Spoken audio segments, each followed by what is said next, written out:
उस नाइट के प्रायोजक हैं वंडर सीमेंट इस्तेमाल कीजिए, फर्क नजर आएगा। जालिम लोशन, दांत काट खुजली से तुरंत आराम। जालिम लोशन।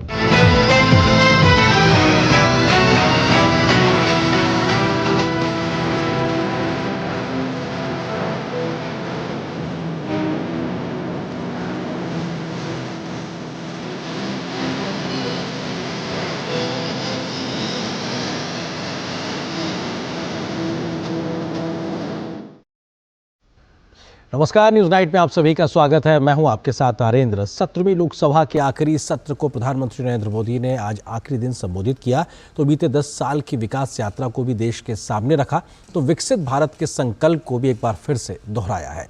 क्या रहा पीएम मोदी के संबोधन की बड़ी बातें, करेंगे इस पर विस्तार से चर्चा। इसके अलावा होगी संसद में हुई राम मंदिर निर्माण पर चर्चा में की खबर को भी दिखाएंगे, बताएंगे आपको उत्तराखंड के हल्द्वानी के क्या हैं इस वक्त के हालात।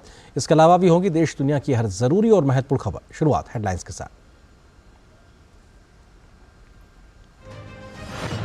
17वीं लोकसभा की अंतिम बैठक को प्रधानमंत्री नरेंद्र मोदी ने किया संबोधित। कहा महिलाओं और युवाओं के लिए कई ऐतिहासिक फैसलों की गवाह बनी 17वीं लोकसभा।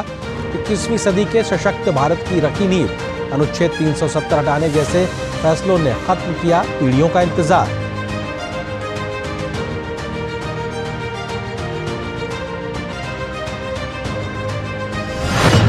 प्रधानमंत्री नरेंद्र मोदी ने राम मंदिर को लेकर सदन से आज पारित हुए प्रस्ताव का किया जिक्र।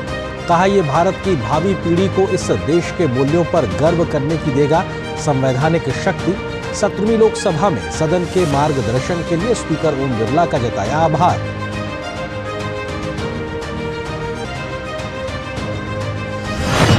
श्री राम मंदिर निर्माण और श्री रामलला की प्राण प्रतिष्ठा पर संसद में हुई चर्चा। लोकसभा में केंद्रीय गृह मंत्री अमित शाह ने अयोध्या में राम मंदिर निर्माण को बताया भारत के गौरवमयी युग की शुरुआत। राज्यसभा में हुई चर्चा के दौरान बीजेपी अध्यक्ष जेपी नड्डा ने कहा 22 जनवरी 2024 देश की आध्यात्मिक और सांस्कृतिक चेतना के पुनर्जागरण का दिन। भारतीय अर्थव्यवस्था को लेकर श्वेत पत्र पर हुई चर्चा का राज्यसभा में वित्त मंत्री निर्मला सीतारमण ने दिया जवाब। भारतीय अर्थव्यवस्था के जल्द ही तीसरे पायदान पर पहुंचने की जताई उम्मीद। कांग्रेस पर साधा निशाना। कहा गुड को गोवर करने में कांग्रेस को महारत। राज्यसभा में आरएलडी सांसद जयंत चौधरी ने चौधरी चरण सिंह को भारत रत्न दिए जाने के फैसले का किया स्वागत। कांग्रेस ने जयंत चौधरी को बोलने का मौका दिए जाने पर जताई आपत्ति। सभापति ने जताई नाराजगी। नेता सदन पीयूष गोयल ने नेता प्रतिपक्ष मल्लिकार्जुन खड़गे से की माफी की मांग। प्रधानमंत्री नरेंद्र मोदी ने विकसित भारत विकसित गुजरात कार्यक्रम के दौरान पीएम आवास योजना के तहत बने घरों का किया उद्घाटन। लाभार्थियों से किया संवाद। कहा विकसित भारत के 4 स्तंभों युवाओं, महिलाओं, किसानों और गरीबों के सशक्तिकरण के लिए है प्रतिबद्ध।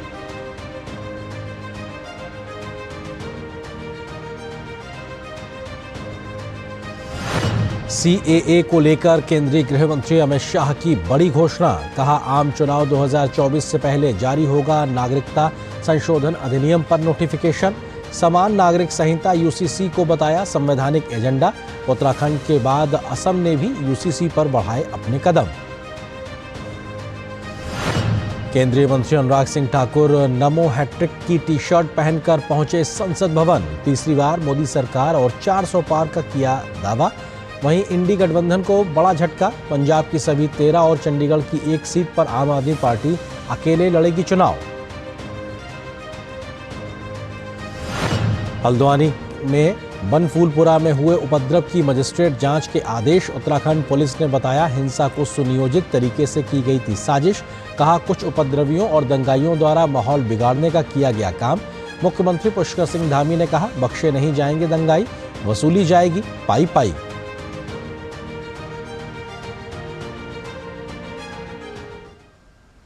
तो हेडलाइंस के बाद खबरों पर डालते हैं विस्तार से नजर। प्रधानमंत्री नरेंद्र मोदी ने 17वीं लोकसभा की अंतिम बैठक को आज संबोधित किया।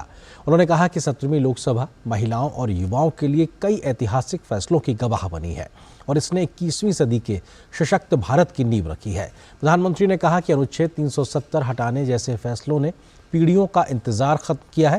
राम मंदिर को लेकर सदन ने आज पारित हुए प्रस्ताव का जिक्र करते हुए उन्होंने कहा कि ये भारत की भावी पीढ़ी को इस देश के मूल्यों पर गर्व करने की संवैधानिक शक्ति देगा।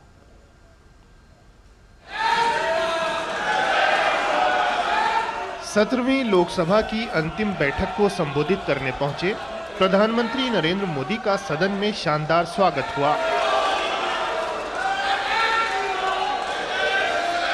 पीएम ने अपने संबोधन का आरंभ लोकसभा अध्यक्ष ओम बिरला का आभार जताकर किया। पीएम ने संतुलित और निष्पक्ष ढंग से सदन को चलाने के लिए लोकसभा अध्यक्ष को सराहा। साथ ही 17वीं लोकसभा के दौरान 97% कामकाज का जिक्र किया। नए संसद भवन में सेंगोल की स्थापना को पीएम ने आजादी के समय और उसके आदर्शों की याद दिलाने वाला बताया। पीएम ने कहा कि 5 वर्षों में देश सेवा में अनेक महत्वपूर्ण निर्णय किए गए हैं। देश ने रिफॉर्म, परफॉर्म और ट्रांसफॉर्म को साकार होते देखा और महामारी जैसी चुनौतियों के बाद भी 17वीं लोकसभा ने देश को उचित दिशा देने का प्रयास किया। पीएम ने नए संसद भवन की शुरुआत नारी शक्ति वंदन जैसे ऐतिहासिक कानून से होने को शानदार बताया। इस नए सदन की पवित्रता का एहसास उसी पल शुरू हो गया था जो हम लोगों को एक नई शक्ति देने वाला है, और उसी का परिणाम है कि आने वाले समय में जब बहुत बड़ी मात्रा में यहाँ हमारी माताएं बहनें बैठी होगी, देश गौरव की अनुभूति होगी। पीएम ने डेटा संरक्षण, परीक्षा में अनुचित साधनों के निवारण और अनुसंधान को बढ़ावा देने जैसे कानूनों को युवाओं के हित में किए गए बड़े कदम बताया। पीएम ने पीढ़ियों से अन्याय का शिकार मुस्लिम महिलाओं को 3 तलाक से छुटकारा दिलाने के कानून की भी सराहना की। पीएम ने ट्रांसजेंडरों के सशक्तिकरण के लिए किए गए उपायों की भी चर्चा की। पीएम ने कहा कि इन कदमों से ट्रांसजेंडरों को अपमान और अन्याय से मुक्ति मिल रही है। 17वीं लोकसभा के अहम फैसलों का जिक्र करते हुए पीएम ने नए आपराधिक कानूनों का विशेष रूप से उल्लेख किया। हम गर्व से कहेंगे, देश को, नई पीढ़ी को कहेंगे, आप अपने पोते पोती को कह सकेंगे गर्व से कि देश 75 साल भले दंड संहिता में जिया, लेकिन अब आने वाली पीढ़ी न्याय संहिता में जिएगी। पीएम ने कहा कि देश तेजी से बदलाव की तरफ बढ़ रहा है और इसमें 17वीं लोकसभा के सभी साथियों ने अपनी हिस्सेदारी निभाई है। पीएम ने कहा कि इस दौरान कई ऐसे फैसले हुए हैं जिनका इंतजार पीढ़ियों से था। इसी सदन ने आर्टिकल 370 हटा करके संविधान के पूर्ण रूप को, उसके पूर्ण प्रकाश के साथ उसका प्रकटीकरण हुआ। और मैं मानता हूं, जब संविधान के 75 वर्ष हुए हैं, जिन जिन महापुरुषों ने संविधान को बनाया है, उनकी आत्मा जहां भी होगी जरूर हमें आशीर्वाद देते होंगे। ये काम हमने पूरा किया। पीएम ने भावी पीढ़ी के उज्जवल भविष्य के लिए काम करते रहने की प्रतिबद्धता दोहराई। सदन में राम मंदिर पर हुई चर्चा का जिक्र करते हुए प्रधानमंत्री ने कहा कि इससे आने वाली पीढ़ी को देश के मूल्यों पर गर्व करने की संवैधानिक शक्ति मिलेगी। ये सही है कि हर किसी में ये सामर्थ्य नहीं होता है कि ऐसी चीज़ों में तो कोई हिम्मत दिखाते हैं, कुछ लोग मैदान छोड़ के भाग जाते हैं, लेकिन फिर भी भविष्य के रिकॉर्ड को देखेंगे तो आज जो व्याख्यान वो हुए हैं, जो बातें रखी गई हैं, उसमें संवेदना भी है, संकल्प भी है, सहानुभूति भी है और सबका साथ सबका विकास के मंत्र को आगे बढ़ाने का उसमें तत्व भी। प्रधानमंत्री ने कहा कि लोकतंत्र और भारत की यात्रा अनंत है। पीएम ने कहा कि ये देश किसी मकसद के लिए है, इसका एक लक्ष्य है, ये पूरी मानव जाति के लिए है। पीएम ने कहा कि आज दुनिया भारत के सामर्थ्य को स्वीकार कर रही है। अगले चुनाव का जिक्र करते हुए पीएम ने विश्वास व्यक्त किया कि पूरा विश्व भारत की लोकतांत्रिक शान को देखेगा। पीएम ने सदन के सभी साथियों का आभार जताया। कभी कभी हमले भी इतने मजेदार हुए हैं कि हमारे भीतर की शक्ति भी खिल करके निकली है, और मेरा तो परमात्मा की कृपा रही है कि मुझे जब चुनौती आती है तो जरा और आनंद आता है। हर चुनौती को हम सामना कर पाए हैं, बड़े आत्मविश्वास और विश्वास के साथ हम चले हैं। 17वीं लोकसभा की अंतिम बैठक में प्रधानमंत्री का संबोधन सदन की 5 साल की उपलब्धियों और ऐतिहासिक फैसलों को रेखांकित करने वाला रहा। साथ ही इसमें अमृतकाल में विकसित होने के देश के मजबूत इरादे की झलक भी नजर आई। युवा शक्ति और नारी शक्ति सहित सबके प्रयास से विकास के मार्ग पर आगे बढ़ते रहने की प्रतिबद्धता प्रधानमंत्री के संबोधन में साफ देखी जा सकती थी। Bureau report, DD news. तो प्रधानमंत्री के आज के इस ऐतिहासिक संबोधन पर हम करेंगे चर्चा। इसी से जुड़ा है हमारा विशेष भी 17वीं लोकसभा रिफॉर्म की गवाह, क्योंकि अपने आप में प्रधानमंत्री ने इस बात का जिक्र किया कि किस प्रकार से 17वीं लोकसभा में बड़े रिफॉर्म्स भी देखने को मिले। इस विषय पे बात करने के लिए दो खास मेहमान हमारे साथ मौजूद हैं। वरिष्ठ पत्रकार विजय त्रिवेदी जी हैं, इसके अलावा वरिष्ठ पत्रकार हर्षवर्धन त्रिपाठी जी हमारे साथ में जुड़ रहे हैं। दोनों मेहमान जुड़ेंगे, लेकिन निश्चित तौर से ये बेहद महत्वपूर्ण ऐतिहासिक दिन, क्योंकि 17वीं लोकसभा के लिहाज से देखा जाए तो सत्र का आज आखिरी दिन था और आखिरी दिन प्रधानमंत्री का संबोधन होता है। तमाम बड़ी बातों का वो जिक्र करते हैं, बताते हैं कि कैसे 17वीं लोकसभा में पीढ़ियों का इंतजार रिफॉर्म्स को लेकर जो हो रहा था, उन सारी चीज़ों का इंतजार अब खत्म हुआ। दो खास मेहमान विजय त्रिवेदी जी, हर्षवर्धन त्रिपाठी जी, वरिष्ठ पत्रकार हमारे साथ में जुड़ गए हैं। आप दोनों का सर स्वागत है। विजय जी, शुरुआत आपसे ही, क्योंकि ये बेहद महत्वपूर्ण है कि 17वीं लोकसभा के इस कार्यकाल को अगर याद किया जाएगा तो बड़े रिफॉर्म्स के लिहाज से याद किया जाएगा, और खास तौर से दशकों से जिन चीज़ों का इंतजार पीढ़ियां कर रही थी, प्रधानमंत्री के शब्दों में अगर कहा जाए तो वो इंतजार भी खत्म हुआ इसी कालखंड में।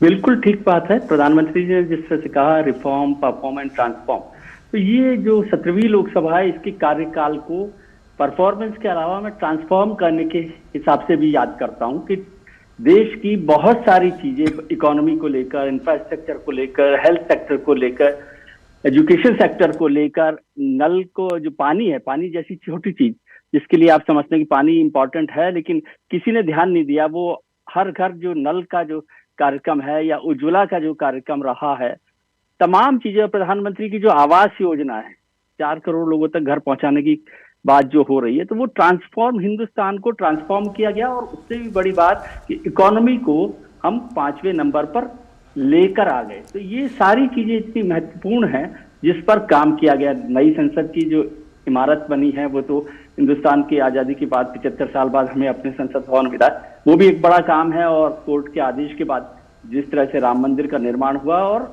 आर्टिकल 370 का एब्रोगेशन जो है ना, हिंदुस्तान की आजादी के बाद का सबसे महत्वपूर्ण संसदीय निर्णय मैं समझता हूं। तो ट्रांसफॉर्म किया, मतलब पहला रिफॉर्म पर चर्चा करती है सरकार, फिर उसको परफॉर्म कैसे करते, उससे तस्वीर बदलती है। और जो ट्रांसफॉर्म किया गया वो हिंदुस्तान की तस्वीर को बदलने में 17वीं लोकसभा को याद किया जाएगा, ऐसा मुझे लगता है। हर्षवर्धन जी, आपको लगता है कि 17वीं लोकसभा के इस कार्यकाल को किस तरीके से जब याद करेंगे तो कौन से बड़े ऐसे पड़ाव आपको नजर आते हैं जिसकी वजह से उसको इतिहास में एक तरीके से दर्ज होते हुए आप देखते हैं? देखिए, सबसे पहले तो यही है कि ये लोकसभा भले ही विशेष सत्र पहले हो गया, लेकिन ये लोकसभा तो इसीलिए जानी जाएगी कि हमारी अपनी लोकसभा हो गई, हमारा अपना संसद भवन हो गया जी। पहले वाला संसद भवन अपना नहीं था, ऐसा नहीं, लेकिन हमारे अपने लोगों के श्रम, हमारी अपनी, जिसको कहते हैं ना कि जो इच्छा आकांक्षा होती है वो अपना संसद भवन देखने की थी, वो 75 वर्ष बाद हम कर पाए। इस संसद भवन में जितने काम हुए हैं, अगर आप वो ध्यान से देखें, इस देश की हर सरकार की वो इच्छा थी, लेकिन कहीं राजनीतिक इच्छा शक्ति की कमी की वजह से, कहीं किसी तरह के राजनीतिक गुणाभाग की वजह से उसको करने का साहस नहीं था। प्रधानमंत्री नरेंद्र मोदी के पास यह अवसर आया तो उन्होंने उस अवसर का बखूबी उपयोग कर लिया। दूसरे जिन लोगों के पास वो अवसर था उन्होंने वो अवसर गंवाया। और मैं इसको इस तरह से कहूं कि आम आदमी से लेकर इस देश के जो राष्ट्र नायक थे उनको सम्मानित करने का काम इस 17वीं लोकसभा के सदन के कार्यकाल में हुआ, लोकसभा और राज्यसभा दोनों में। मुझे लगता है इस लिहाज से ये बरसों बरस जब जिक्र होगा तो इसको याद किया जाए। जी विजय जी, आपको लगता है कि राम मंदिर निर्माण को लेकर भी संसद के मंच पर या संसद के पटल पर इस प्रकार की चर्चा, ये भी अपने आप में एक ऐतिहासिक पल, आज एक अंतिम दिन साफ तौर पर बनता हुआ दिखाई पड़ा? बिल्कुल ऐतिहासिक। एक तो इस बात को समझने की जरूरत है कि भारतीय जनता पार्टी की सरकार एक बहुमत की सरकार रही 2014 में भी, 2019 में भी। वो चाहते तो राम मंदिर निर्माण को संसद में कोई कानून पास करके या बहुमत के आधार पर कर सकते थे, लेकिन इस सरकार ने सोचा कि इसको सुप्रीम कोर्ट और जो देश की सर्वोच्च अदालत है उसके रास्ते से सुलझाया जाए। और जब सुप्रीम कोर्ट ने, अदालत ने उसका आदेश दे दिया, उसके बाद एक पूरे तरीके से, और उसमें भी सरकार का इन्वॉल्वमेंट नहीं है, वहां पर जैसा आदेश हुआ कोर्ट का, उसमें तीर्थभूमि ट्रस्ट बनाया गया और जो पैसा है वो आम आदमी का पैसा लगा हुआ है, सरकार का पैसा उसमें नहीं लगा हुआ। तो वो एक पूरा ऐतिहासिक काम हुआ और जिसको बार बार सरकार और भारतीय जनता पार्टी जिक्र करती है कि 500 साल का जो इंतजार है वो खत्म हुआ है। तो राम मंदिर का निर्माण और बिना किसी सांप्रदायिक दंगे, सांप्रदायिक विद्वेष के ये इतना बड़ा काम हुआ है। तो इसको ऐतिहासिक, आप राम मंदिर ही नहीं, उसको पूरी पृष्ठभूमि देखिए कि किस तरह से ये सारा काम हुआ। और सभी लोग, जो लोग अभी तक राम को काल्पनिक मान रहे थे, जो राम सेतु पर चर्चा कर रहे थे, जो कोर्ट में बार बार उसको लिंगर ऑन करने की बात कर रहे थे, वो सब भी आज राम मंदिर जाने के लिए तैयार हैं। और मुझे नहीं लग रहा कि संसद में भी कोई ऐसे लोग बचे होंगे जो राम मंदिर के खिलाफ हों। तो ये पूरा ऐतिहासिक, इसको देश के पूरे वातावरण, देश के सामाजिक माहौल, इन सब बातों को ध्यान में रखते हुए यदि हम देखेंगे तो ये एक बड़ा ऐतिहासिक मसला है। और आज जब इस सत्र का 17वीं लोकसभा का आखिरी दिन था संसद का, उसमें इस पर चर्चा होना, उस पर प्रस्ताव करना, ये भी अपने आप में एक ऐतिहासिक काम है। इसके साथ एक चीज और मैं जोड़ दूं, जो राम मंदिर हुआ और 370 हुआ, लेकिन नारी वंदन जो शक्ति अधिनियम है, जो बिल है महिलाओं को 33% आरक्षण देने का, वो भी एक महत्वपूर्ण काम इस लोकसभा ने किया है। जी, और नई संसद भवन के लिहाज से देखा जाए हर्षवर्धन जी, तो जो पहला बिल था वो यही था और प्रधानमंत्री ने भी इसका जिक्र किया, ट्रिपल तलाक का भी वो जिक्र करते हैं और कैसे आधी आबादी को सशक्तिकरण के लिए तमाम प्रकार से योजनाओं का केंद्र बिंदु रखा गया। ये भी बात एक बार फिर से प्रधानमंत्री के माध्यम से सदन पे निकल के आई है। देखिए, प्रधानमंत्री नरेंद्र मोदी की योजनाओं के केंद्र में महिलाएं, और मतलब मुझे नहीं समझ आता कि इसके पहले इस तरह से क्यों नहीं सोचा जा सकता था। और वो बड़े छोटे छोटे से काम थे, लेकिन उसका प्रभाव बहुत बड़ा था। अगर किसी महिला को खुले में शौच के लिए जाना पड़े, अगर किसी महिला को अपनी आंख, अपनी जो शारीरिक जो उसकी शक्ति है, वो रोज खाना बनाते समय, यानी जब वो अन्नदाता की भूमिका में है, तब उसको अपने शरीर पर दुष्प्रभाव झेलना पड़े, इसकी चिंता अगर किसी सरकार ने नहीं की, तो निश्चित तौर पर, जिसको हम बार बार कहते हैं कि सरकार की मूल जिम्मेदारी क्या होती है, उससे वो भागी। और यहां एक बात मैं और कहूंगा, देखिए कोई काम हड़बड़ी में नहीं किया गया। जब हम कहते हैं कि महिला आरक्षण होगा लागू, क्या इतने लंबे समय से हम कई प्रधानमंत्रियों को देख चुके हैं, कई बहस देख चुके हैं, इस बार भी जब वो लागू किया गया तो बाकायदा ये कहा गया कि हम इसके लिए जनगणना कराएंगे, नए सिरे से जनगणना होगी, उसके आधार पर तय किया जाएगा और उसमें उस अनुपात में देश की जो आधी आबादी है उसको प्रतिनिधित्व दिया जाएगा। मुझे इस सरकार की अगर सबसे बड़ी महत्वपूर्ण बात लगती है, अपना एजेंडा ना छोड़ना और जो काम कर रहे हैं उसको कोई हड़बड़ी के साथ नहीं करना, कोई जिसको कहते हैं ना कि शॉर्ट टर्म पॉलिटिक्स या शॉर्ट टर्म प्रॉफिट के लिए पॉलिटिक्स ना करना, ये नरेंद्र मोदी की सबसे बड़ी मजबूती है, अगर दो शब्दों में कहें। और वो इस जो ये 17वीं लोकसभा का कार्यकाल रहा, इसमें वो बहुत स्पष्ट तौर पर नजर आए। जी, विजय जी, आपको लगता है कि महिलाओं को अपनी योजनाओं के केंद्र में रखने के साथ साथ युवाओं पर भी फोकस रखना, यह भी प्रधानमंत्री ने आज एक बार फिर से कहा। उन्होंने कहा कि अगले 25 वर्ष युवाओं के लिए कितने महत्वपूर्ण हैं, देश को विकसित भारत बनाने में कितने महत्वपूर्ण है, उसका एक बड़ा आधार तैयार किया गया। नरेंद्र, आपको याद हो कि ये सरकार में खासतौर से प्रधानमंत्री बार बार 2047 का जिक्र करते हैं।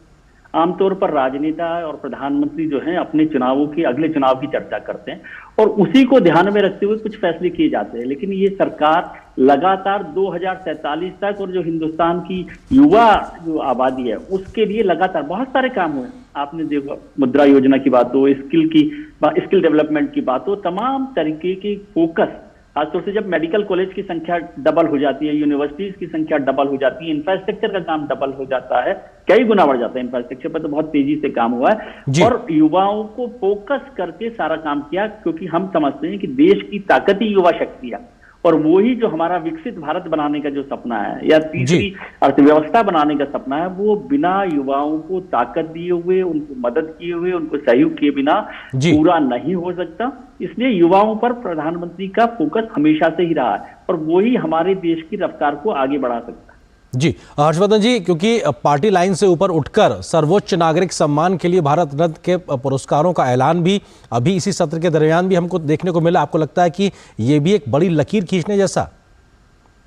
देखिए, मैं बार बार ये कहता हूं, फिर से दोहराता हूं कि नेता नेतागिरी नहीं करेंगे, राजनीति नहीं करेंगे तो और क्या करेंगे, लेकिन अच्छी राजनीति करनी चाहिए। गुड पॉलिटिक्स, बैड पॉलिटिक्स की बात होती है। तो आपको जब अवसर मिले तो ऐसे उदाहरण रख दीजिए कि सामने वाला अगर आलोचना भी करना चाहे तो ना कर पाए।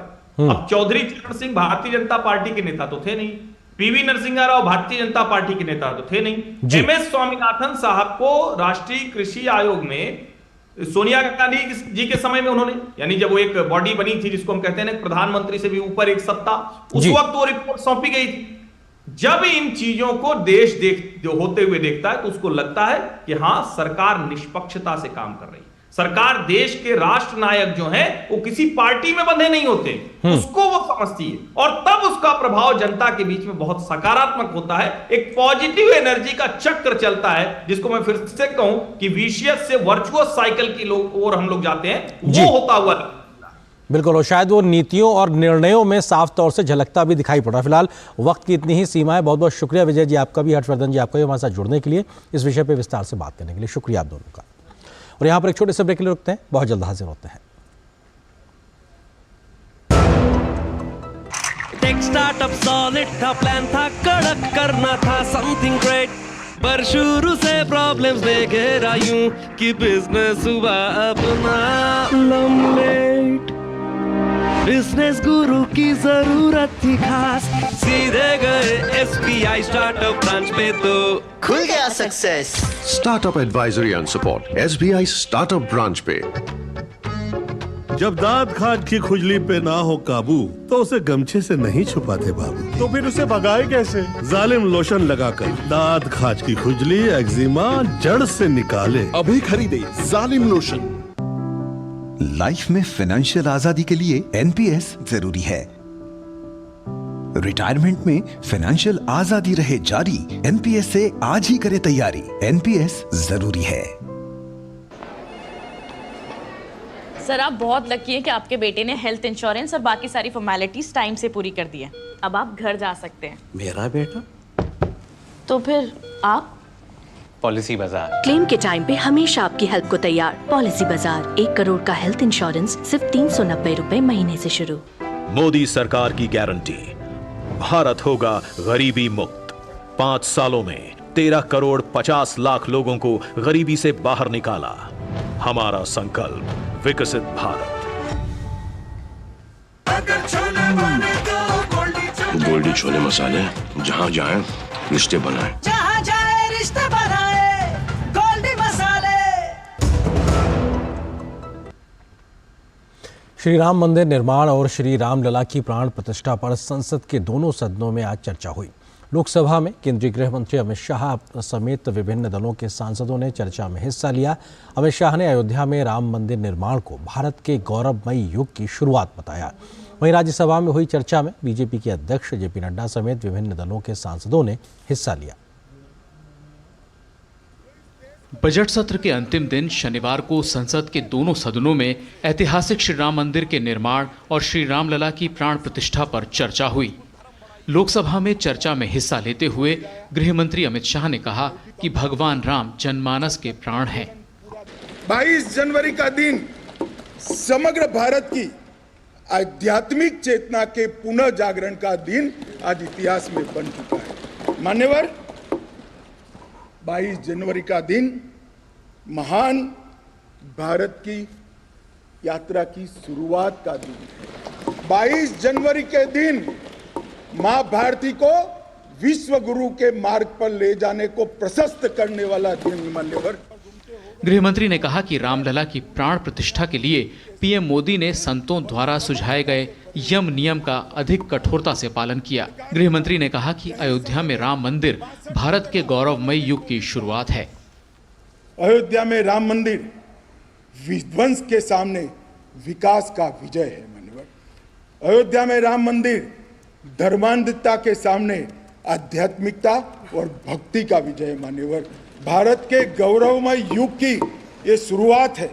आत्मनिर्भर भारत और विकसित भारत का रास्ते का प्रशस्तीकरण का पॉइंट है और भारत माता को विश्व गुरु बनाने के रास्ते की मान्यवर शुरुआत है। राज्यसभा में चल रही चर्चा में भाजपा अध्यक्ष जेपी नड्डा ने भी हिस्सा लिया।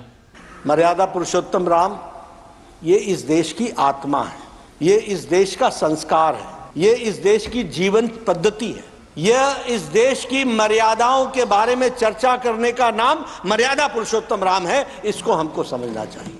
इससे पहले सुबह लोकसभा में नियम 193 के तहत चर्चा की शुरुआत की गई, जबकि दोपहर बाद राज्यसभा में चर्चा हुई। 11 दिन नारियल का पानी पी के हम में से कितने लोग तपस्या कर सकते हैं? 11 दिन शासकीय कार्य रखते हुए भी वो उपवास कर पाए, ऐसे व्यक्ति की प्रतीक्षा थी तारीख को। और फिर दक्षिण में जाकर, चाहे नासिक हो और फिर चाहे गुरुवायूर का मंदिर हो अथवा रामेश्वरम में खड़े होकर जब प्रधानमंत्री जी 22 कुओं के जल से स्नान कर रहे थे, जो भारत के संपूर्ण क्षेत्र का प्रतिनिधित्व करते हैं, तो यह संदेश था दूर दक्षिण सिरे पर खड़े होकर कि देखिए ये राम है जो घट-घट में व्याप्त है पूरे उत्तर से दक्षिण तक। श्री राम केवल हिंदुओं के नहीं, वो सबके हैं। भगवान राम हम सबके पूर्वज भी हैं और हम सबके लिए प्रेरणा भी है। और इसलिए उनके ज़माने, क्योंकि उनके ज़माने में आजकल के जो मत संप्रदाय और पंथ जो चलते हैं, हिंदू मुस्लिम सिख ईसाई, ऐसा उनके ज़माने में कुछ भी नहीं था। संसद के दोनों सदनों में राम मंदिर पर हुई चर्चा में सत्ता पक्ष के साथ साथ विपक्षी दलों के सदस्यों ने भी हिस्सा लिया। गौरतलब है कि संसद के बजट सत्र को एक दिन के लिए बढ़ाया गया था। शनिवार को दोनों सदनों में राम मंदिर पर चर्चा पूरी की गई। विकास सारथी, नीरज सिंह और राजेश राज के साथ शैलेंद्र मिश्र, डीडी न्यूज। बजट सत्र के आखिरी दिन राज्यसभा में सरकार द्वारा अर्थव्यवस्था की स्थिति पर लाए गए श्वेत पत्र पर चर्चा हुई। वित्त मंत्री निर्मला सीतारमण ने कांग्रेस पर आरोप लगाते हुए कहा कि यूपीए के 10 वर्षों ने देश के वित्तीय हालात को गहरी चोट पहुंचाई। पिछले 10 वर्षों में मोदी सरकार की अथक कोशिश से देश दोबारा आर्थिक प्रगति के रास्ते पर दौड़ रहा है और जल्द ही भारत का दुनिया की तीसरी आर्थिक महाशक्ति बनने का रास्ता तय होगा। Many of them have given us their valuable inputs on what they think of the white paper and its contents. शनिवार को राज्यसभा में श्वेत पत्र पर चर्चा का जवाब देते हुए वित्त मंत्री निर्मला सीतारमण ने आरोप लगाया कि यूपीए सरकार की गलत नीतियों, भ्रष्टाचार और समय पर फैसले न ले पाने के चलते भारत की आर्थिक स्थिति बदहाली में पहुंच गई। प्रधानमंत्री नरेंद्र मोदी के सशक्त नेतृत्व में 10 वर्षों में भारत आज दुनिया की 5 बड़ी अर्थव्यवस्था वाले देशों में एक बना है और जल्द ही देश तीसरी सबसे बड़ी आर्थिक शक्ति होगा। We have brought the economy to a certain level, and that level gives us the confidence that we are able to now say within the next few years, and that is why Honorable Prime Minister keeps saying, in my 3rd term, surely the economy will reach 3rd rank. वित्त मंत्री ने कहा कि काले धन को रोकने के लिए सुप्रीम कोर्ट के आदेश के बावजूद यूपीए ने कोई ठोस कदम नहीं उठाए, जबकि पीएम मोदी ने मंत्रिमंडल की पहली ही बैठक में काले धन पर रोक लगाने के लिए फैसले लिए। The first cabinet decision in 2014 was one to form an SIT to remove the black money, and second was an expenditure reform commission which was formed under Bimal Jalanji, just so that all the profligate expenditure of the earlier government could be rationalized. More systematic and answerable methods of doing governance will be put in place. वित्त मंत्री ने कहा कि सरकार की जन कल्याणकारी योजनाओं ने करोड़ों लोगों को गरीबी से उबारा है। वहीं स्वास्थ्य के क्षेत्र में भी अभूतपूर्व काम किए गए हैं। प्रधानमंत्री जन आरोग्य योजना और जन औषधि केंद्रों पर सस्ती दवाइयों से हर व्यक्ति के लिए इलाज मुमकिन हुआ है। Jan Aushadhi Kendras was started in 2008. Who denies it? It's theirs. But where was it? 2008 they started. 2014, only 80 Jan Aushadhi Kendra have been established at that time. I just want to contrast this with what Honorable Prime Minister Modi has done. Sir, the number of Jan Aushadhi Kendras reached 10,000 in December 2023. वहीं चर्चा के दौरान कांग्रेस सांसद केसी वेणुगोपाल ने आरोपों का बचाव करते हुए कहा कि यूपीए पर हमला करने वाली मोदी सरकार रोजगार के अपने वायदे को पूरा करने में असफल रही है। Why don't you talk about the unemployment in this country in this white paper? Entire youth of this country is eagerly waiting for that only. When they are going to get employment? Bhajpa सांसद सुशील मोदी ने कहा कि मोदी सरकार ने IT sector से लेकर medical सुविधाओं तक हर क्षेत्र को मजबूत किया है। मंथली डेटा 0.06 GB प्रति माह आपके समय में और हमारे समय में 20 GB डेटा प्रति माह प्रति व्यक्ति आज खर्च हो रहा है। डेटा का टैरिफ 270 रुपया पर जीबी था आपके समय में, और आज क्या है 10 रुपया पर जीबी। मेडिकल कॉलेज 387 था, आज 706। मेडिकल कॉलेज में सीट 51,000 थी, आज 1,08,000 मेडिकल कॉलेज में सीट है। गुरुवार को वित्त मंत्री निर्मला सीतारमण ने संसद के दोनों सदनों में यूपीए के 10 साल के शासन में अर्थव्यवस्था के हालात पर श्वेत पत्र पेश किया था। शनिवार को राज्यसभा में इस विषय पर अल्पकालिक चर्चा हुई और सदस्यों ने अपने विचार सदन में रखे। विकास सारथी के साथ कुमार आलोक, डीडी न्यूज, दिल्ली। और आइए आपको बताते हैं श्वेत पत्र की बड़ी बातें आसान शब्दों में कि इसमें 2004 की दुरुस्त अर्थव्यवस्था से 2014 में सुस्त अर्थव्यवस्था तक के सफर का जिक्र क्या कुछ है, और यूपीए के 10 साल और मोदी सरकार के 10 साल की तुलना आखिर किस प्रकार से है। उस वक्त अर्थव्यवस्था कमजोर 5 में थी, जो कि अब तेजी से आगे बढ़ रही है। अष्टमंडल खेलों में उस वक्त घोटाला हुआ था। G20 की अध्यक्षता अब आज के समय में देखने को मिली है। G2G घोटाला हुआ, जबकि आज 4G का व्यापक कवरेज बढ़ता दिखाई पड़ता है देश को। ये तब और अब का एक तरीके से आप कंपेरिजन देख सकते हैं। चुनिंदा स्वर्ण आयात लाइसेंस हुआ करते थे, जबकि सर्राफा एक्सचेंज स्थापित किया गया है। स्वदेशी मुद्रा संकट था, विदेशी मुद्रा भंडार 620 अरब यूएस डॉलर से आगे बढ़ गया है। अर्थव्यवस्था 5 कमजोर अर्थव्यवस्था में थी, अब आज की तारीख में 5वीं बड़ी अर्थव्यवस्था है। मुद्रास्फीति की बात की जाए तब 8.2 थी, आज 5% है। ये औसत एक तरीके से 10 सालों का कंपेरिजन है। पूंजीगत व्यय अगर देखा जाए तो 1.7% था जीडीपी का, जो कि अब बढ़कर 3.2% हो चुका है। इलेक्ट्रॉनिक निर्यात की बात की जाए 7.6 था उस वक्त, और जो कि अब 22.7 एक तरीके से हो चुका है। विदेशी प्रत्यक्ष निवेश अगर देखा जाए तो 305 बिलियन यूएस डॉलर था, जो कि अब बढ़कर लगभग 600 यूएस बिलियन डॉलर के आसपास पहुंच गया है। बहुआयामी गरीबी जनसंख्या का प्रतिशत की बात की जाए तो लगभग 29% थी, जो अब घटकर 11% रह गई है। स्टार्टअप्स की बात की जाए तब 350 थे, अब 1.25 लाख के आसपास कहीं स्टार्टअप्स पहुंच गए हैं। ये 10 साल का अंतर है। मेट्रो रेल वाले शहरों की बात की जाए उस वक्त 5 शहर थे, अब बढ़कर 20 शहर हो गए हैं। तो ये अपने आप में विस्तार दिखाता है। राष्ट्रीय राजमार्गों की बात की जाए तो उस वक्त औसत 25 किलोमीटर के आसपास था, जब 54 किलोमीटर के आसपास है। और हवाई अड्डों की बात की जाए तो उस वक्त 74 थे, अब 150 के आसपास हवाई अड्डे देश में काम कर रहे हैं। तो ये एक प्रकार से तुलना है। ऊर्जा क्षमता के लिहाज से बात की जाए तो 249 गीगावाट थी, इस वक्त 429 गीगावाट कहीं ना कहीं दिखाई पड़ती है। मोबाइल ब्रॉडबैंड सब्सक्राइबर्स की बात की जाए तो उस वक्त 6 करोड़ थे, अब 90 करोड़ के आसपास लोग पहुंच गए हैं। मेडिकल कॉलेज 387 थे, जो बढ़ के दुगने से ज़्यादा 706 एक तरीके से पहुंच गए हैं। और विश्वविद्यालयों की बात की जाए तो उस वक्त 700 से कम थे, और अभी लगभग 1200 के आंकड़े को छूते हुए विश्वविद्यालयों की संख्या दिखाई पड़ रही है। वैश्विक नवाचार रैंकिंग में 81 नंबर पर भारत था, जो कि अब बढ़कर 40 हो गई है। ये भारत की बढ़ती क्षमताओं का है। विद्युतीकरण के लिहाज से बात की जाए तो 85% देश का आंकड़ा था, जो बढ़कर 100% हो गया है। तो ये बुनियादी सुविधाओं का विस्तार है। बिजली की औसत उपलब्धता 12 घंटे थी, जो बढ़कर 21 घंटे के आसपास हो गई है। ग्रामीण क्षेत्रों के लिहाज से अगर बात की जाए, नल से जल कनेक्शन करोड़ के लिहाज से अगर देखा जाए तो 3.2 करोड़ के आसपास था, जो बढ़कर 13.8 करोड़ हो गया। अब डीबीटी लाभार्थी की अगर बात की जाए तो 10 करोड़ के आसपास थे, 166 करोड़ अब ये लाभार्थी कहीं ना कहीं हो गए हैं। इसकी ये अपने आप में दिखाता है कि कैसे श्वेत पत्र के माध्यम से मोदी सरकार ने यूपीए के 10 साल और एनडीए के 10 सालों में कैसा विकास हुआ उसका जिक्र किया है। आगे बढ़ते, राज्यसभा में आरएलडी सांसद जयंत चौधरी ने चौधरी चरण सिंह को भारत रत्न दिए जाने के फैसले का स्वागत किया और प्रधानमंत्री नरेंद्र मोदी का आभार जताया है। हालांकि कांग्रेस ने जयंत चौधरी को बोलने का मौका दिए जाने पर आपत्ति दर्ज की, तो इस पर सभापति ने गंभीर नाराजगी जताई।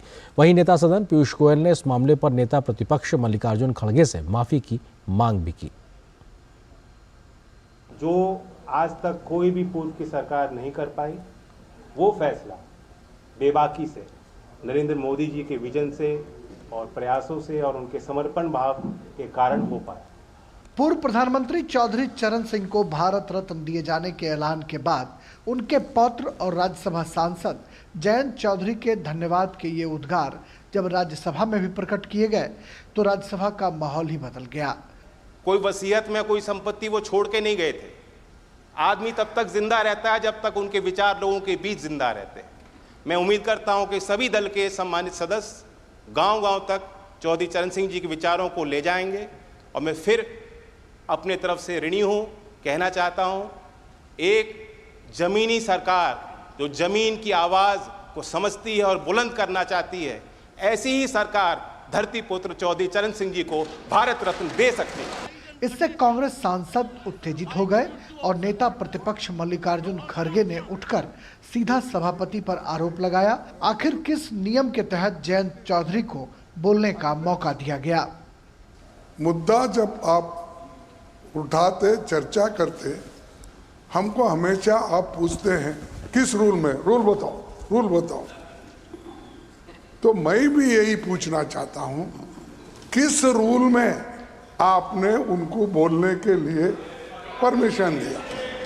खड़गे के आरोप पर सभापति भी तमतमा गए और उन्होंने जयंत चौधरी के पत्र का हवाला दिया और कहा कि चौधरी चरण सिंह को भारत रत्न दिए जाने के बाद उनके परिवार का कोई सदस्य अपनी भावना प्रकट करना चाहता है तो ऐसा व्यवहार क्या उचित है? उन्होंने कहा कि वो चौधरी चरण सिंह का अपमान बर्दाश्त नहीं करेंगे। उनका सार्वजनिक जीवन निष्कलंक रहा है और उनका देश के किसानों के प्रति समर्पण भी निष्कलंक है। सत्ता पक्ष ने भी इस घटनाक्रम पर अपनी नाराजगी जताई और माफी की मांग की।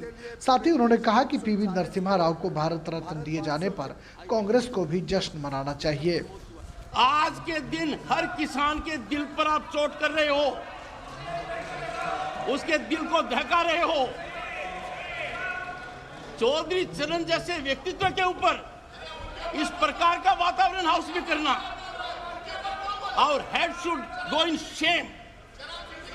मैं खुद पीड़ित हूं, दुखी हूं। नरसिम्हा राव जी ने इस देश में जो इकोनॉमिक लिबरलाइजेशन की प्रथा शुरू की, मैं समझता हूं कांग्रेस ने तो आज सेलिब्रेट करना था।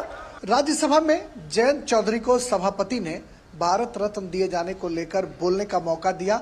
मल्लिकार्जुन खड़गे ने उस पर कड़ा प्रतिवाद किया और चेयर को रूलिंग समझाने लगे। इस पर केंद्रीय मंत्री पुरुषोत्तम रूपाला ने कड़ा प्रतिवाद किया और उन्होंने कहा कि चेयर को डिक्टेट करने की परंपरा नहीं रही है। जिस तरीके की हरकत विपक्ष के नेता कर रहे हैं ये कतई उचित नहीं है। बात यही खत्म नहीं हुई। जब कांग्रेस के सांसद लगातार शोरगुल और हंगामा बरपा रहे थे, तब केंद्रीय मंत्री पुरुषोत्तम रूपाला ने कांग्रेसी सांसदों का कड़ा प्रतिवाद किया और कहा कि चौधरी साहब को भारत रत्न दिया जाना कांग्रेस को पच नहीं रहा है। मैं सियासत नहीं, वो मैं तो मानता हूं कि ये लोग कुछ चीजें पचा ही नहीं सकते हैं। ये यही नहीं पचा सकते चौधरी चरण सिंह को भारत रत्न कैसे मिले। सदन में भारी गहमागहमी के बाद जयंत चौधरी बाहर आए और मीडिया से मुखातिब हुए। जयंत चौधरी ने कहा कि मौजूदा सरकार की कार्यशैली में भी चौधरी चरण सिंह की झलक देखी जा सकती है। बेहतर ये होता कि वो कहते हैं कि चौधरी चरण सिंह के बारे में हम भी बोलना चाहते हैं, और मुझे नहीं लगता कि चेयर उनको मना करता। ये मौका इतना बड़ा है, इतना बड़ा सम्मान चौधरी साहब को मिला, चौधरी चरण सिंह को नहीं। जो भी वंचित समाज के लोग हैं, किसानी से जुड़े हुए लोग हैं, गांव में लोग रह रहे हैं, पूरे देश का सम्मान रखा गया। गौरतलब है कि किसानों के बड़े नेता और देश के पूर्व प्रधानमंत्री चौधरी चरण सिंह को देश के सर्वोच्च सम्मान भारत रत्न दिए जाने की घोषणा का भारत भर के किसान समेत सभी वर्ग स्वागत कर रहे हैं, लेकिन कांग्रेस इस पर भी सियासत करने से बाज नहीं आ रही। शैलेंद्र मिश्र और अनुज यादव के साथ राजेश राज, डीडी न्यूज, दिल्ली। और यहाँ पर एक और छोटे से ब्रेक के लिए रुकते हैं, बहुत जल्द हाजिर होते हैं।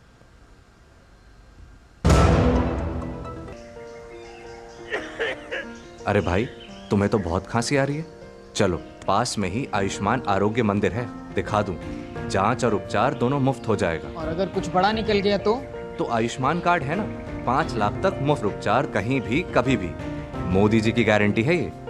तेरे पापा मेरे सामने ही बनवाए थे कार्ड। और बताऊं, मोदी जी ने प्रधानमंत्री भारतीय जन औषधि केंद्र खुलवाकर महंगी दवाइयों से मुक्ति दिला दी है हम सबको। यहाँ दवाइयाँ सस्ती और अच्छी मिलती हैं। ये तो जानता हूँ, पापा भी वहीं से दवाई लेते हैं। देखा, सबको उत्तम स्वास्थ्य सेवा सुविधा देने की मोदी जी की गारंटी। करोड़ों लोग लाभ ले रहे हैं, आओ हम भी लें। मोदी की गारंटी यानी हर गारंटी पूरा होने की गारंटी। महंगे इलाज की छुट्टी, मोदी की गारंटी।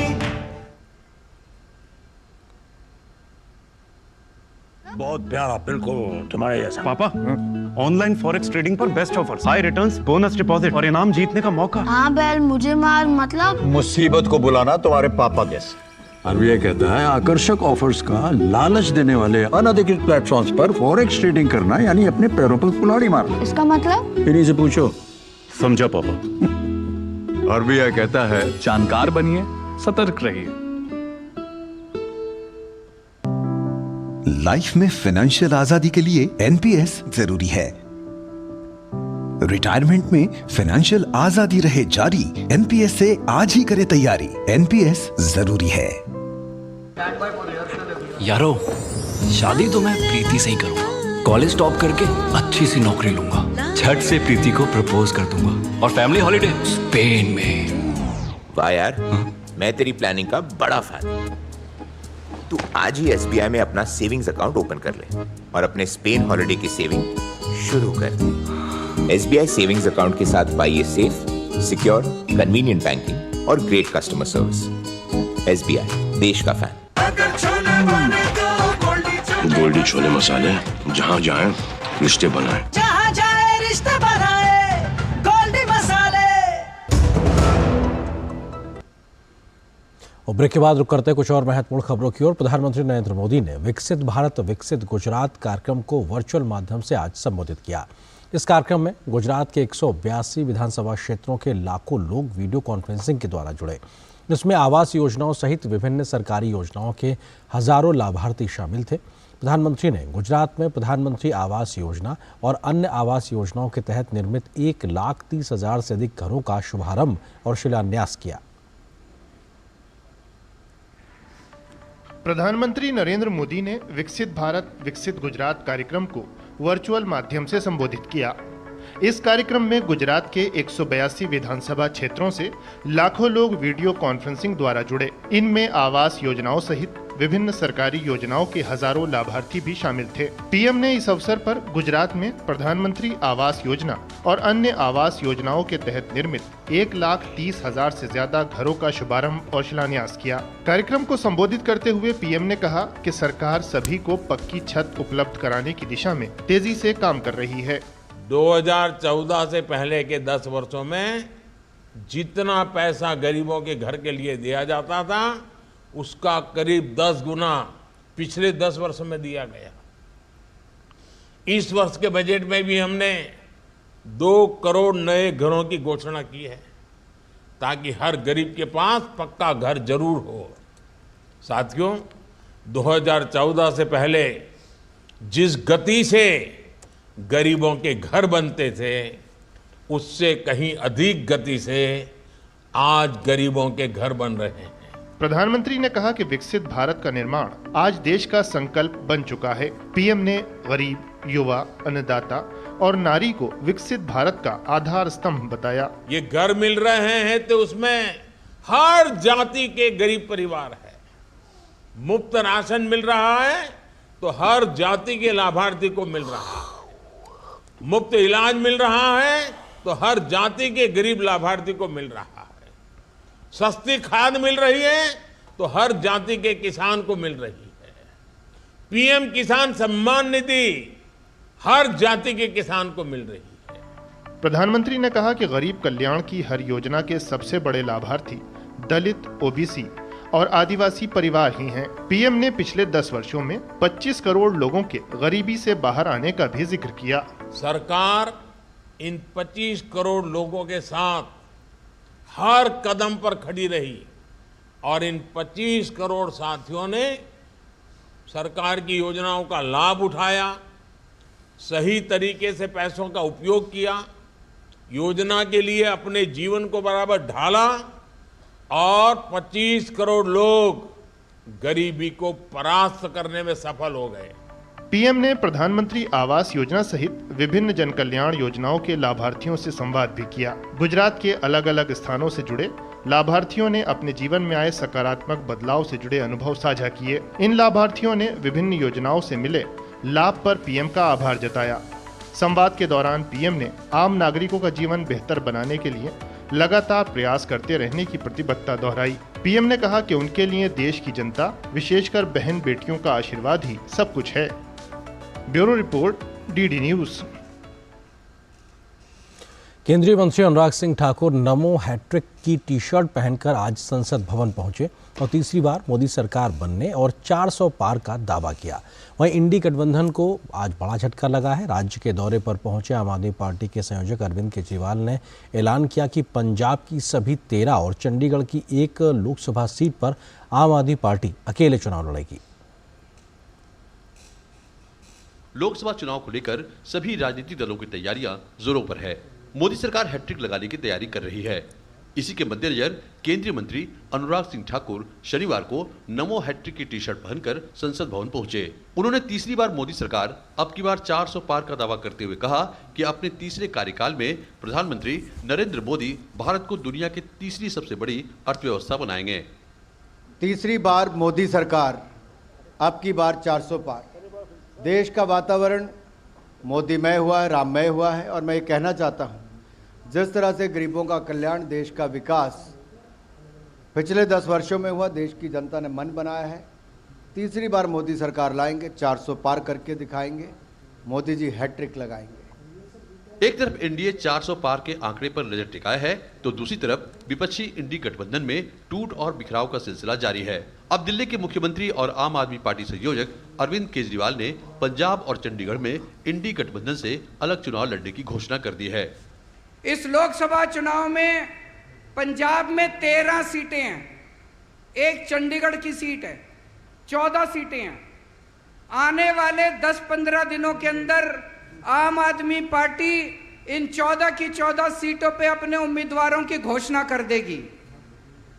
अब आप लोगों से निवेदन है कि जिस तरह से आपने आशीर्वाद दिया था 2 साल पहले, उसी तरह से ये 14 की 14 सीटें आम आदमी पार्टी को जितानी है।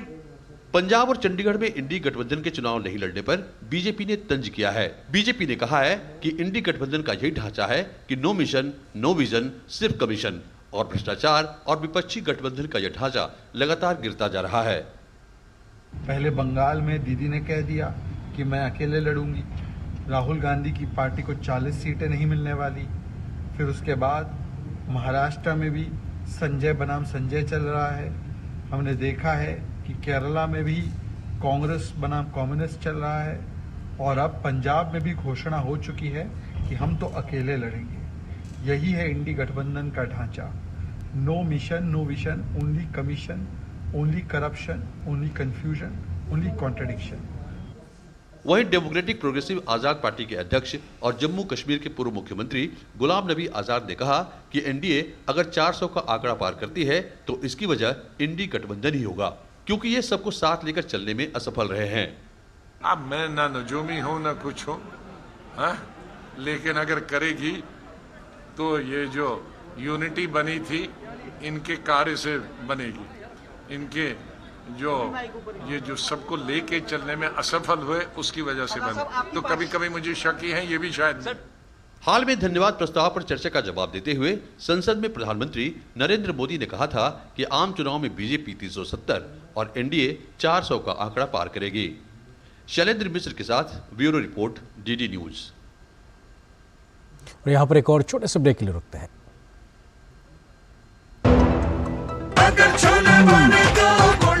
गोल्डी छोले मसाले, जहाँ जाए रिश्ते बनाए, जहाँ जाए रिश्ते बनाए, गोल्डी मसाले।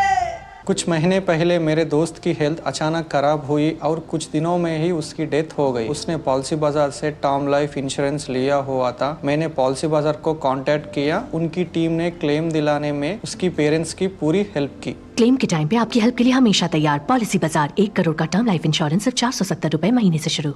मोदी सरकार की गारंटी, सबका अपने पक्के घर का सपना होगा पूरा। 4 करोड़ पक्के घरों का निर्माण, हमारा संकल्प विकसित भारत।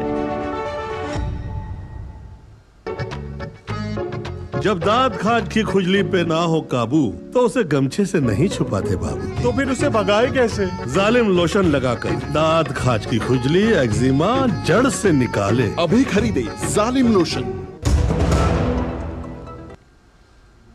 और अगली खबर उत्तराखंड से। उत्तराखंड में नैनीताल जिले के हल्द्वानी में अब हालात सामान्य होते जा रहे हैं। इस बीच प्रशासन ने हिंसा की मजिस्ट्रेट जांच के आदेश दे दिए हैं। वहीं मुख्यमंत्री पुष्कर सिंह धामी ने दंगाइयों को सख्त चेतावनी देते हुए कहा कि किसी भी दोषी को बख्शा नहीं जाएगा।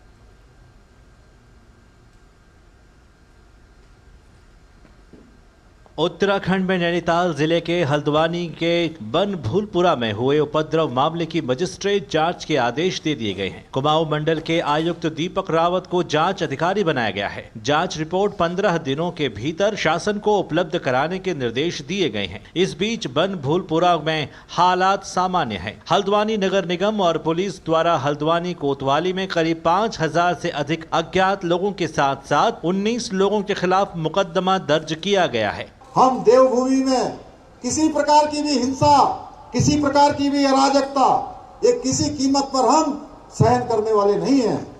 उसके लिए जो जरूरी काम होगा वो जरूरी काम किया जाएगा।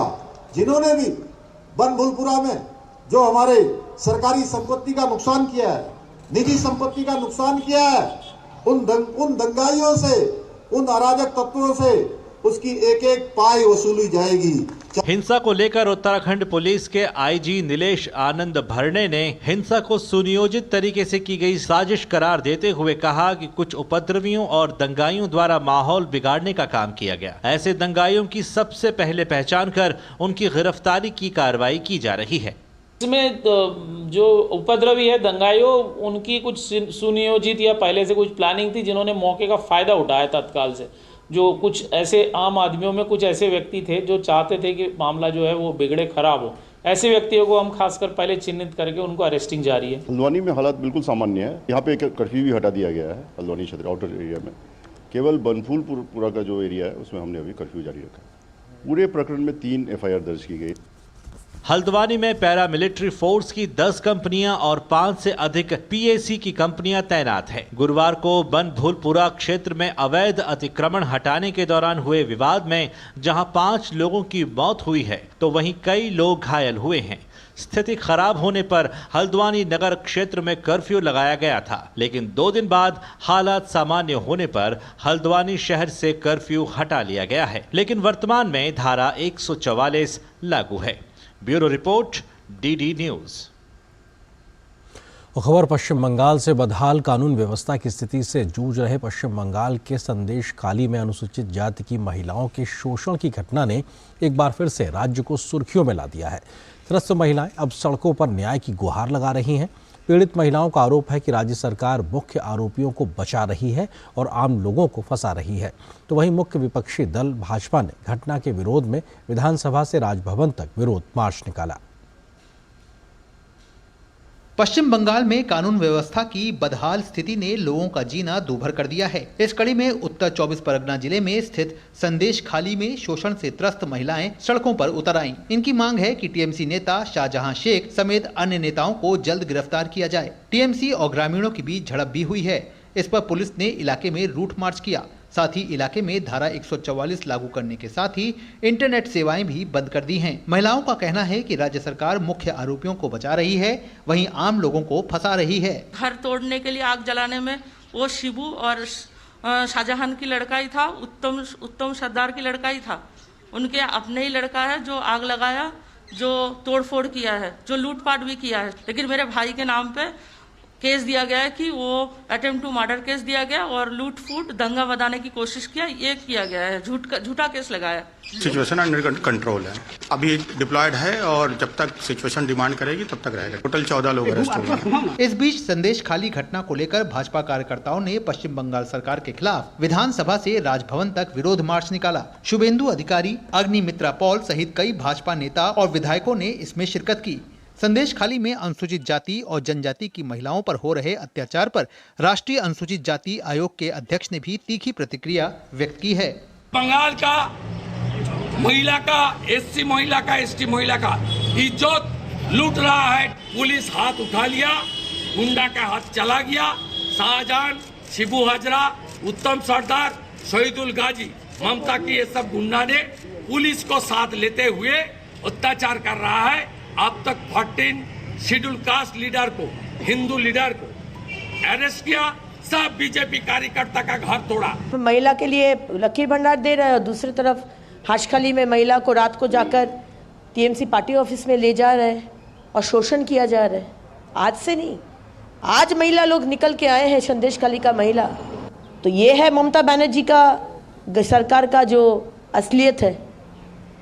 500 रुपया लक्ष्मी भंडार दो, 1000 रुपया दो और रात को उन लोग को बुला के टीएमसी पार्टी ऑफिस में शोषण करो। बहुत दिन से पुलिस का पास, गोविंदा का पास, सभी का पास वो देशद्रोही के काम भी कर रहे हैं। उनका पास, हमारा पास ऐसा रिपोर्ट आया है जो देशद्रोही का जो काम बनता है एनआईए एक्ट में उनका कार्रवाई चालू हो रहा है। अभी तो भाग के गया है बाहर। कुछ दिन पहले ईडी का ऊपर भी उन्होंने नेतृत्व, आप लोग जानते हैं, जो हमला हुआ था वही शाहजहान मोल्ला है। उन्होंने पूरा जंगल राज बना के रखा है, डरा धमका के रखा है एवं महिलाओं को उठा के चॉइस करके रात में उन लोगों को पार्टी बेच के लेके सबसे बड़ा तालिबानी कांडों का जो सबसे बड़ा उदाहरण है जो चला रहे लोम शेरते होता है। अभी भी जंगल राज चल रहा है। गौरतलब है कि टीएमसी नेता शाहजहां शेख का संदेश खाली में काफी आतंक है और वो यहां की महिलाओं का शोषण करता रहा है, जिसके बाद महिलाओं की मांग है कि शाहजहां शेख को जल्द से जल्द गिरफ्तार किया जाए। पिछले महीने 5 जनवरी को शेख शाहजहां के घर पर छापा मारने गई ईडी और केंद्रीय बलों की टीम पर हमला किया गया था। ब्यूरो इनपुट के साथ प्रसेनजीत बख्शी की रिपोर्ट। नागरिकता संशोधन कानून जल्द ही लागू हो जाएगा। केंद्रीय गृह मंत्री अमित शाह ने एक निजी चैनल के कार्यक्रम में बोलते हुए कहा है कि सीएए देश का कानून है और इसे लागू होना ही है। अमित शाह ने कहा कि यह कानून चुनाव से पहले ही अधिसूचित हो जाएगा। उन्होंने स्पष्ट किया कि नागरिकता कानून से किसी की भी नागरिकता नहीं जाएगी। सीएए देश का कानून है, इसका नोटिफिकेशन निश्चित रूप से हो जाएगा। चुनाव के पहले ही सीएए को अमल में आना है, इसमें किसी को कंफ्यूजन रखना नहीं है। ये भी कांग्रेस पार्टी के नेताओं का वादा है। जब देश का विभाजन किया और वहां पर ढेर सारे वहां की देश में अल्पसंख्यक जो थे, हिंदू, बौद्ध, जैन, क्रिश्चियन थे, उन पर प्रताड़ना होती थी, सारे लोग यहां भाग कर आना चाहते थे। उस वक्त कांग्रेस पार्टी का वादा था कि आप धीरे धीरे आइए, आप जब भी आओगे भारत में आपका स्वागत है, आपको नागरिकता दी जाएगी। और खबर खेल के मैदान से दक्षिण अफ्रीका में आयोजित हो रहे अंडर 19 क्रिकेट विश्व कप में रविवार को भारत का सामना ऑस्ट्रेलिया की टीम से होगा। भारतीय टीम 5 बार की अंडर 19 की विश्व चैंपियन है। ऐसे में टीम का इरादा छठी बार इस खिताब को अपना कब्जा करने का है। छठी बार अंडर 19 का विश्व सरताज बनने का सपना लिए टीम इंडिया तैयार है। मैन इन ब्लू लगातार शानदार प्रदर्शन कर रहे हैं और दक्षिण अफ्रीका में खेले जा रहे इस विश्व कप में अब तक अजय रहे हैं। बहरहाल अब फाइनल है जहां सामने ऑस्ट्रेलिया की टीम है। पूरे टूर्नामेंट में दोनों ही टीमों ने बेहतरीन खेल का प्रदर्शन किया है। ऐसे में उम्मीद है कि फाइनल मैच रोमांच की हदों को पार कर सकता है। भारत की बात करें तो टीम इंडिया 5 बार की चैंपियन है। भारत की अंडर 19 टीम ने 2012 और 2018 फाइनल में ऑस्ट्रेलिया को हराया था। यही वजह है कि टीम इंडिया इस वर्ल्ड कप के खिताबी मैच में भी प्रबल दावेदार के तौर पर सामने है। भारतीय टीम हमेशा इस आयु वर्ग के टूर्नामेंट में पावर हाउस बनकर सामने आती रही है और इस टूर्नामेंट में 9वीं बार फाइनल में पहुंचना इस बात का उदाहरण है। बल्लेबाजी में कप्तान उदय सहारन और सचिन दास ने अब तक शानदार प्रदर्शन किया है, तो वहीं गेंदबाजी में नमन तिवारी की धारदार गेंदों ने विरोधी बल्लेबाजों को परेशान किया है। वहीं अर्शिन कुलकर्णी का ऑलराउंडर अंदाज टीम के लिए फाइनल स्ट्राइक कर सकता है। उधर ऑस्ट्रेलिया की बात करें तो टीम ने पाकिस्तान को हराकर फाइनल में जगह बनाई है। टीम काफी संतुलित दिख रही है। खास तौर पर जिस तरह से दबाव से निकलकर टीम ने अपनी बल्लेबाजी को निखारा है वो इस टीम का प्लस पॉइंट है। टॉम स्ट्रैकर टीम के घातक गेंदबाज हैं। ऐसे में भारतीय टीम को इस फाइनल एनकाउंटर में इस गेंदबाज से सावधान रहने की जरूरत रहेगी। Sports desk, DD news. इस खबर के साथ न्यूज़ नाइट के सफर में बस इतना है, लेकिन जाते जाते आपको छोड़ जाते हैं कुछ और राष्ट्रीय महत्व की खबरों के साथ। फटाफट अंदाज में आप देखिए इन खबरों को। मुझे दीजिए अनुमति। नमस्कार।